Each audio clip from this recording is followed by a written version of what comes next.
মাছের মাথাটাকে ভালো করে ধুয়ে নিলাম। ধুয়ে নেওয়ার পরে কাঁচা লঙ্কা আর পেঁয়াজটাকে পিষে নেবো। পিষে নেওয়ার পরে একটা কড়াইতে তেল গরম করে ওতে হলুদ দেবো, দিয়ে ভালো করে নাড়িয়ে নেবো যতক্ষণ না গন্ধটা চলে যাচ্ছে। তারপরে পিষে রাখা পেঁয়াজটাকে দিয়ে ভালো করে নাড়িয়ে নেবো। নাড়িয়ে নেওয়ার পরে ওতে একটুকুনি ধনে দেবো, সব করে দিয়ে দিলাম। দিয়ে দেবো একটুকুনি ধনে দেবো আর একটুকুনি জিরে দেবো। দিয়ে দেওয়ার পরে ভালো করে নাড়াবো।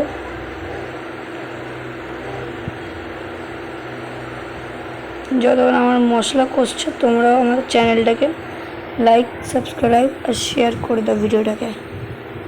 এবার স্বাদ পরিমাণ এই লবণ দেবো। আমি 5 চামচ লবণ দিয়েছি, তুমি যত লবণ খাও অত লবণ দিয়ে দাও।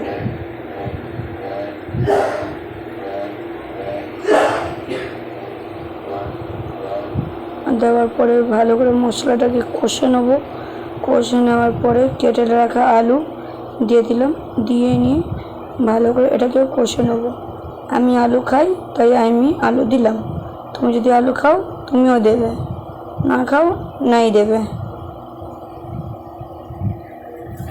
তারপরে পরিমাণ মতো জল দেবো। জল দিয়ে ঢাকা চেপে দিয়ে আলুটাকে সেদ্ধ করে নেবো।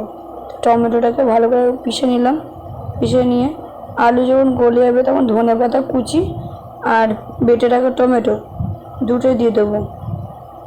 তুমি টমেটোটাকে বেটেও দিতে পারো বা কুচি করেও দিতে পারো, সেটা তোমার ব্যক্তিগত ব্যাপার।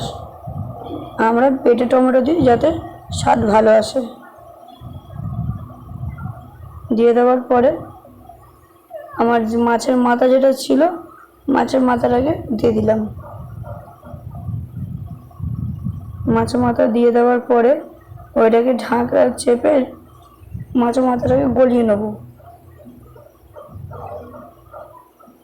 দেখো সব কটা মাছের মাথাটা দিয়ে দিলাম। দেখো মাছটা রান্না হওয়ার পরে দেখতে কতটা সুন্দর দেখাচ্ছে। এরকমই যদি রান্নার ভিডিও আরও দেখতে চান আপনারা, তাহলে আমার চ্যানেলটিকে সাবস্ক্রাইব করবেন।